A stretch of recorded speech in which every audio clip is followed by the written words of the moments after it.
Assalamualaikum warahmatullahi wabarakatuh.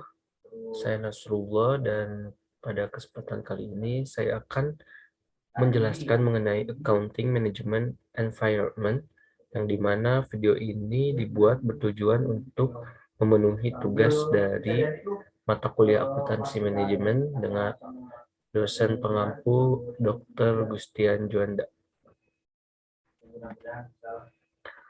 Oke, jadi Accounting Management Environment itu merupakan akuntansi manajemen lingkungan.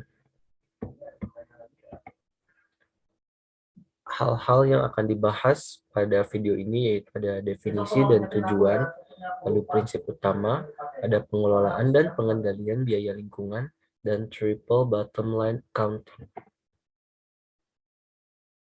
Untuk definisi dan tujuan, menurut Arfan Ihsan pada tahun 2008, Accounting Management Environment itu merupakan identifikasi, pengukuran, dan alokasi biaya-biaya lingkungan hidup, serta pengintegrasian biaya-biaya ke dalam pengambilan keputusan usaha, serta mengkomunikasikan kepada para stakeholders atau pemegang saham perusahaan.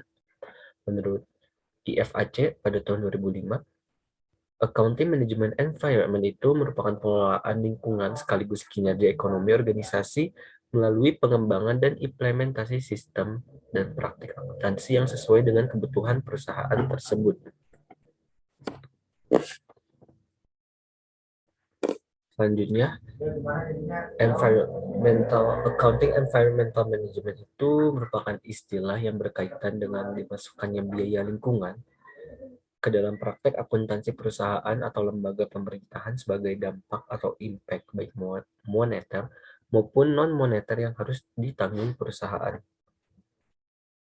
Nah, tujuan dari akuntansi manajemen lingkungan ini menurut Drowala et al. 2003, itu menghilangkan kesenjangan informasi karena tidak teridentifikasinya biaya dan kerusakan lingkungan. Selanjutnya menurut Xiaomei pada tahun 2004, itu membantu perusahaan meningkatkan kinerja lingkungan, kinerja keuangan, dan pengungkapan informasi lingkungan. Selanjutnya ada prinsip-prinsip utama nih pada akuntansi manajemen lingkungan. Ada kepatuhan atau compliance. Dalam hal ini, akuntansi manajemen lingkungan itu harus dapat memberikan informasi mengenai kepatuhan perusahaan terhadap regulasi yang terkait dengan lingkungan, baik yang dibuat sendiri oleh perusahaan tersebut maupun yang dibuat oleh pemerintah ramah lingkungan. Maksud saya oleh pemerintah. Nah, prinsip yang kedua yaitu ada ramah lingkungan atau eco-friendly. Dalam hal ini, akuntansi manajemen lingkungan harus dapat melakukan pengawasan terhadap efisiensi penggunaan sumber daya alam dan sumber energi lain, dampak terhadap lingkungan, juga biaya-biaya yang dikeluarkan oleh perusahaan. Prinsip utama yang terakhir yaitu ada posisi strategis atau strategic positioning. Dalam hal ini, perusahaan itu harus membuat program yang terkait dengan environment untuk mencapai tujuan jangka panjang perusahaan. Akuntansi manajemen lingkungan juga harus dapat mengawasi apakah biaya-biaya yang dikeluarkan itu dapat mencapai tujuan tersebut.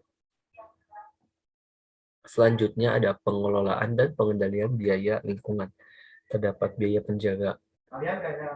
pencegahan atau prevention cost, yaitu biaya yang dikeluarkan untuk mencegah kualitas yang buruk dari barang atau jasa.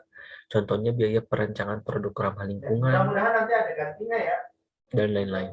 Lalu ada biaya penilaian atau pemeriksaan, disebut juga appraisal cost, yang dimana biaya ini dipergunakan untuk memastikan serta mengidentifikasi nih, kesalahan pada barang atau jasa agar sesuai dengan peraturan yang ada. Contohnya biaya audit terhadap aktivitas lingkungan dan biaya inspeksi terhadap proses maupun produk yang dihasilkan. Selanjutnya ada biaya kegagalan internal atau internal failure cost. Biaya ini muncul akibat dari perusahaan menghasilkan elemen-elemen yang dapat merusak lingkungan namun masih dapat dikendalikan oleh perusahaan itu sendiri. Contohnya biaya pengolahan limbah atau pollution yang tidak ramah lingkungan. Yang terakhir ada biaya kegagalan eksternal, yaitu external failure cost. Biaya yang muncul karena adanya kerusakan lingkungan akibat kegiatan perusahaan. Biaya ini contohnya yaitu pembersihan lingkungan yang tercemar, biaya ganti rugi kepada para pihak ketiga karena kerusakan lingkungan yang disebabkan oleh perusahaan. Selanjutnya ada triple bottom line accounting.